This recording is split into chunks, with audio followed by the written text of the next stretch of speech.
સહજાનંદ સ્વામી મહારાજની જય, અક્ષર પુરુષોત્તમ મહારાજની જય, શાસ્ત્રીજી મહારાજની જય, યોગીજી મહારાજની જય, ગુરુ હરિ પ્રસાદ સ્વામી મહારાજની જય જય જય, પ્રગટ ગુરુ હરિ પ્રબોધ જીવન સ્વામી મહારાજની જય જય જય, દાસના દાસ થનારની જય જય જય, હરિપ્રબોધમ સમાજની જય જય.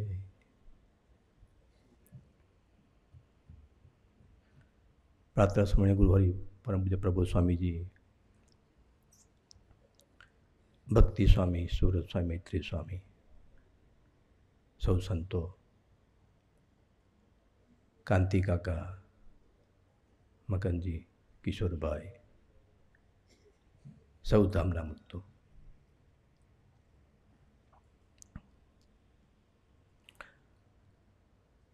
આનંદ સ્વામી ગોષ્ઠીમાં ધામમાં લઈ જવાની વાત એક પ્રસંગની કરી. આપણી સભામાં કિરીટભાઈ માસ્તર બેઠા છે. ઊભા થાવ, દર્શન થાય છે માસ્તરના.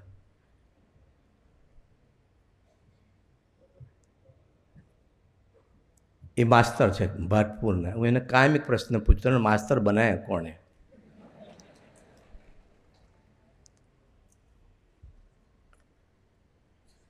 એમના વાઈફને કેન્સર હતું.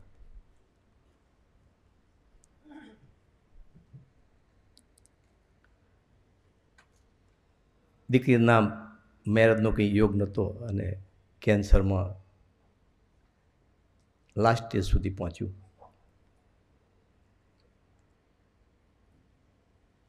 હરિપ્રસાદ સ્વામી મહારાજ ધામમાં લેવા ગયા. ત્યારે સ્વામીજી કહેતા, તમને મહારાજ લેવા આવે તો ના નહીં પાડતા.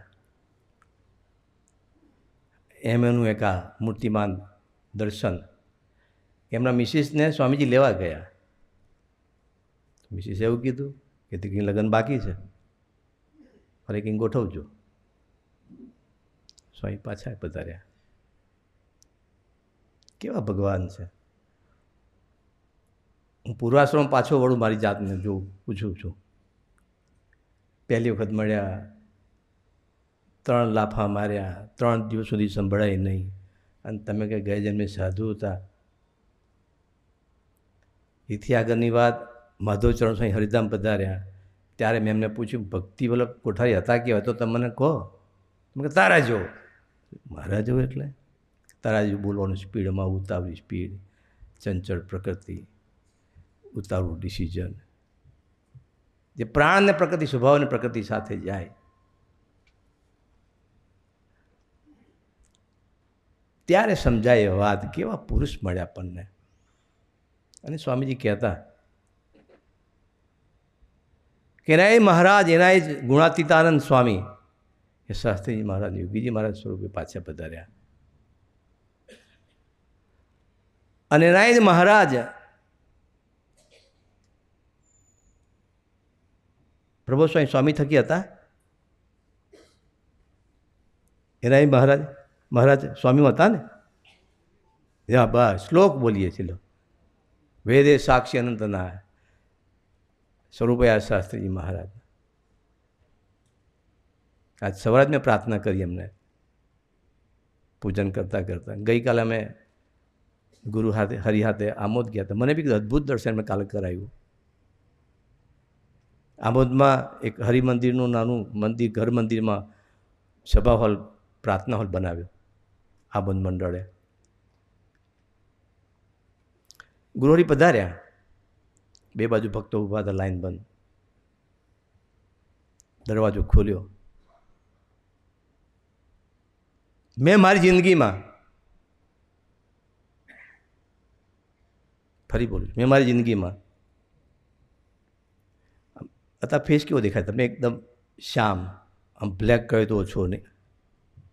અત્યારનો આ ટાઈમ હતો, 6:30નો ટાઈમ હતો સાંજનો. આવ્યા ત્યારે સંધ્યાકાળનો ટાઈમ હતો. પણ એકદમ સુરજ ગુલાબી ફેસ.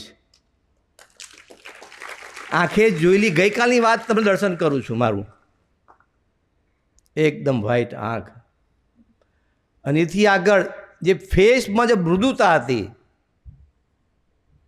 કરુણા હતી, અદ્ભુત હતી. એટલે આજે સવારે મેં પ્રાર્થના કરી એમને. એ ગઈકાલનું દર્શન મેં મારું દરરોજનું બને, નિત્ય બને, કાયમનું બને એવી કૃપા કરો. તો મને કહે છે દર્શન, મેં તમે કરો એવી કૃપા. તો કે મહારાજે કર્યું છે ને, એટલે રોડતા હતા મહારાજ ઉપર. એમ એ એમનો સહજ સ્વભાવ છે દાસત્વનો. પણ આપણે તો બાળ હઠવાડા. મહારાજ તો હવે છે તમારામ છે, તમને દર્શન છે અખંડ.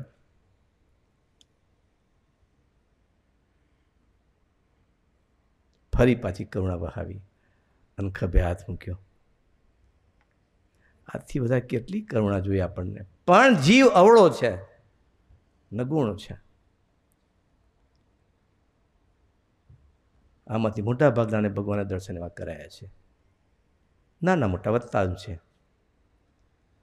આત્માને ભેદવા માટે, આત્માની યાત્રા ચલાવવા માટે.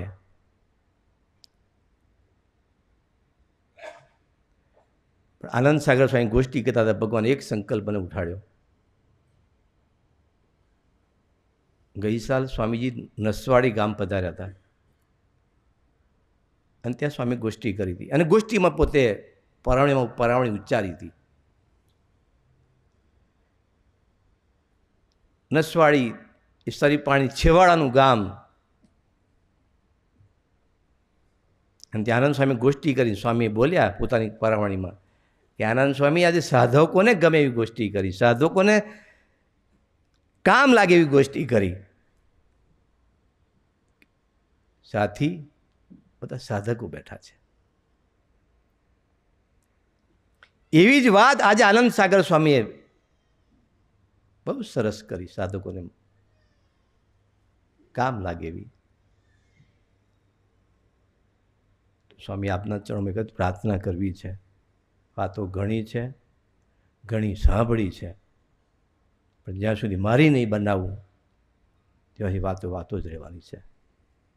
એ વાત લઈને હું ચાલીશ નહીં, એ નિષ્ઠાથી હું જીવીશ નહીં. નિષ્ઠાની વાતો કરવી હેલી છે, નિષ્ઠાથી જીવવું ખૂબ અઘરું છે, ખૂબ અઘરું છે.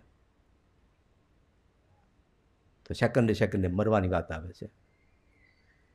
કોઈનું જોવું નહીં, કોઈનું બોલો, કોઈનું વિચારો. નિષ્ઠાની કચાશ કેટલી ઊંચી વાત સ્વામીજી કરી ગયા છે. કોઈનું જોવો નહીં, કોઈનું બોલો નહીં, કોઈનું સાંભળો નહીં. એ અદ્ભુત નિષ્ઠાની પારાશીથી સ્વામી સમજાઈને ગયા છે. તો આપણા શિષ્યોમાં એક જ પ્રાર્થના કરી છે, નિષ્ઠાથી જીવવું છે અને આપણા બળે જીવવું છે. મારાથી શું થાય, આપણાથી શું થાય? કરુણા કરીને તમે યોગમાં લીધા છે તો તમારી સામે બેઠા છીએ ભગવાન સ્વામિનારાયણ વખતથી. આ વખતે પણ એથી વિશેષ નવું પ્રયોજન, સિલેક્ટેડ જોશનમાં સમાજમાંથી આપણને સિલેક્ટ કર્યા. નહીં અટકી જાત, લટકી જાત અને ભટકી જાત, એમાંથી બચી ગયા આપણે. તો વિશેષ વાત ન કરતા આપની કરુણા વહાવો અને સાથે સાથે એવું બળ પણ આપો. મારી સ્વામી છેલ્લી એક જ પ્રાર્થના છે, અમારે નથી જોઈતા બંગલા, ગાડી, રાચચીલું કાંઈ જોતું નથી. આ લોકોનું કાંઈ જોતું નથી. વર્ષો પહેલાં 2 મિનિટ વાત કરી, મારી વાત પૂરી કરું. ડૉક્ટર રામમૂર્તિ ધામમાં ગયા ને સ્વામીના ડૉક્ટર, તો ઉપેન્દ્ર ડૉક્ટરે પૂછ્યું હતું, સ્વામી કે ક્યાં ગયા? તો કે છોટાઉદેપુર. મેં વાત પહેલાં કરેલી એક વખત. તો હું છોટાઉદેપુર ગયો સેવા શરૂઆતથી ત્યારે. તો જોજ ગામ છે. બે દીકરાઓ નાના આવ્યા, 2.5-3 વર્ષના, અડધી ચડ્ડી. હું સાંજે ગયો હતો એટલે નૈલા નહીં, માથાના વાળ વિખેર, લેટા લબડે બે બાજુ, જીભ ફરે લેટા ઉપર પાછી. અને મને કે સ્વામી દાસના દાસ બનાવજો. એટલે પછી મેં કીધું આ તો સારું ભગવાનનું કામ છે. ત્યારે પેલી વાત રામમૂર્તિવાળી, ડૉક્ટર ઉપેન્દ્રવાળી, એવા દિલથી મોટાભાગના આપની કૃપાથી વાત સમજ્યા છે કે અમે અટકીને અહીં પહોંચ્યા છીએ. હવે આજે મારું પૂરું કરજો. વાત સાચી? એમ થશે ના.